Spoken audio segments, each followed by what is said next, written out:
ఒక్కసారి కొమ్మూరి గోల్డ్ కి కాల్ చేయండి. తాకట్లో ఉన్న మీ బంగారాన్ని విడిపించి మార్కెట్ ప్రైస్ కి వాళ్ళు కొనుక్కుని మిగతా డబ్బులు మీకు ఇచ్చేస్తారు. నమస్తే, ఎట్లున్నారు? నేను మీ చార్మిని. రోజు మనం టీవీ తెలంగాణలో అన్ని తెలంగాణకి సంబంధించిన పొలిటిక్స్ కానీ లేకపోతే క్రైమ్ వార్తలు కానీ చెప్పుకుంటున్నాను. కానీ అదేవిధంగా ఈరోజు కూడా ఇంకొన్ని పట్టుకొచ్చిన. అయితే ఇది మన వికారాబాద్ జిల్లా పూడూరు మండలంలో రాకంచెర్లలో జరిగింది. అయితే ఈడ ఏం జరిగింది ఏంది అంటే, మొన్న సర్పంచ్ ఎన్నికలు అయినాయి కదా, సర్పంచ్ వార్డు మెంబర్ ఎన్నికలు. అయితే గనల కమిలీబాయ్ అని ఒక ఆవిడ సర్పంచ్ లెక్క పోటీ చేసింది. అయితే ఆమె గెలిచిందనమాట. అయితే ఆ కారు కింద పడి ఓ 7 ఏళ్ళ అమ్మాయి సౌజన్య అనే పిల్ల చచ్చిపోయింది. అట్లెట్లాయే వాళ్ళు అసలు వాళ్ళకి ఇంటి దగ్గరికి ఎందుకు రాబోయారు అనుకుంటున్నారా? అయితే ఈ పెద్ద మనుషులు గెలిచిర్రు కదా, గెలిచినామని చెప్పి విజయ్ యాత్ర అని ఒకటి స్టార్ట్ చేసిరట. ఎవరు స్టార్ట్ చేయమన్నారు? విజయ్ యాత్ర అంటే నీ ఇంట్లో వేసుకో, నీకు ఏదైనా ఫామ్ హౌస్ ఉంటే ఆడే వేసుకోర్రి. రోడ్లు ఎంబటి వచ్చుకుంటా కాన్వేల్ లాగా తీసుకొచ్చుకుంటా డీజేలు అన్నీ పెట్టుకుంటూ వచ్చాడట. అయితే పెంటయ్య అనేటైన అది కారు నడుపుతున్నాడు.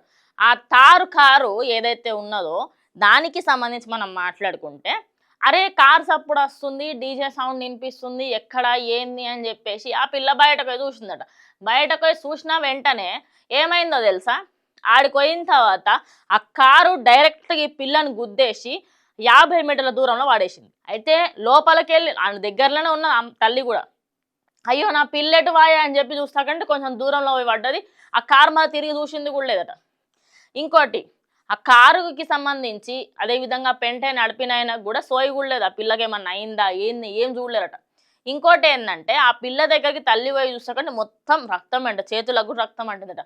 వాళ్ళమ్మ ఎంత రోధిస్తుందని అంత రోధిస్తుంది. ఆ వీడియోలు చూస్తే అబ్బా ఎవరికైనా కూడా అబ్బాయిస్తుంది గోసోలకు రావద్దు అనిపిస్తుంది. అయితే దాని తర్వాత మీడియాతో మాట్లాడింది.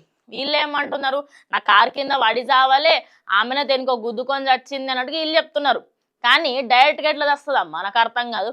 ఇంకా కొద్దిసేపు అయినాక చిన్న పిల్లని తీసుకొని ఇటు మన హాస్పిటల్కి తీసుకుపోతే చికిత్స పొందుకుంటూ చచ్చిపోయింది.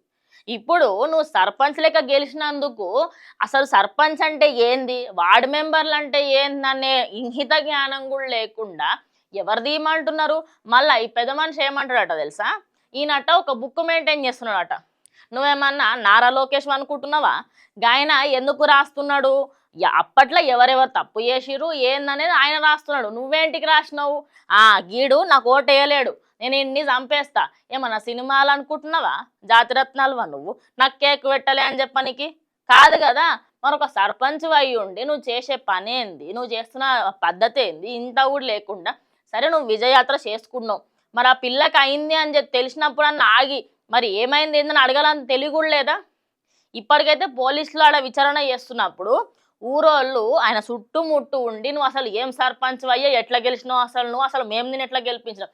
మహా అంటే సర్పంచ్కి ఎన్ని ఓట్లు ఉంటాయి? 1500, 2000, దానికన్నా మించైతే ఉండేవి కదా. రేపటి రోజు జెడ్పీటీసీకో ఏదొక దానికో ఇంకా వేరే దానికన్నా పై స్థాయి దానికి ఏమన్నా పోటీ చేయడానికి నీకు మద్దతు ఉండాలన్నా వద్దా? ఇట్లా చంపుకుంటా పోతే ఎడకెళ్ళవుతుంది. ఈయనకు ఓటైన వాళ్ళని ఈయన మీద పగలు పెట్టుకొని నన్ను గెలిపించకుండా ఉండనికి సర్పంచ్ ఎన్నికలకు గంతగానం ఏంటికి ఉంటుంది? ఏమన్నా ఎమ్మెల్యేకి పోటీ చేసినావా, ఎంపీకి పోటీ చేసినావా నువ్వు?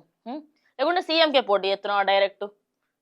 అది లేదు ఇది లేకపోయి ఆ చిన్న గ్రామీణ సర్పంచ్కి అసలు first and foremost thing car ఉన్నది సరే, ఆయన కష్టాజితంతోనే సంపాదించుకొని ఉంటావు. అది రోడ్ల మీద తీసుకొస్తున్నప్పుడు ఆడ ఎట్లా ఉన్నాయి రోడ్లు, ఆడ పిల్లలు ఉన్నారా, ఏమున్నది ఏందనేది చూడవా? ఇప్పుడు ఆ తల్లిగా కూతురు నోటు తీసుకురావాలా?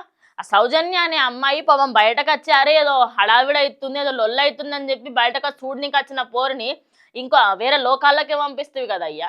గిట్లుంటారు ఆ సర్పంచులు అంటే. ఆ సర్పంచులు అంటే ఇంటికి పెద్ద కొడుకు లెక్క. ఏదైనా కూడా ఆ ఊరికి ఏదైనా కూడా గ్రామ దేవతలు ఎంతైతే గ్రామానికి సంబంధించి చూసుకుంటారో ఆ ఏరియాకి ఆ మండలానికి సర్పంచులు అంత ముఖ్యము. సర్పంచ్లే ఉత్తగానే వస్తారు అనుకుంటున్నావా? లేకుంటే పైసలు ఇస్తారు తీసుకున్నాడు అన్నట్టు అనుకుంటున్నావా? ఫస్ట్ అండ్ ఫార్మోస్ట్ థింగ్ ఈ పెద్ద మనిషికి శిక్ష పడాలా. ఇప్పటికే ఆయనని పోలీసులు అదుపులోకి తీసుకున్నారు. ఆ కమలీబాయ్ వాళ్ళ హస్బెండ్ను, ఆయన పెంటయ్య అట ఆయన పేరు, ఆయన అయితే అదుపులోకి తీసుకోవడం జరిగింది. మరి ఇలాంటి ఘటనలు ఇంకా జరగొద్దు అంటే ఫస్ట్ అండ్ ఫార్మోస్ట్ ఆయన సర్పంచ్లకి వెళ్ళి తీసేయండి అని గ్రామ ప్రజలు అయితే కోరుకుంటున్నారు. మరి ఇది విన్న తర్వాత మీరేమన్నా ఖచ్చితంగా కమెంట్ చేయండి. ఇంకో వీడియోతో మళ్ళీ వస్తాం.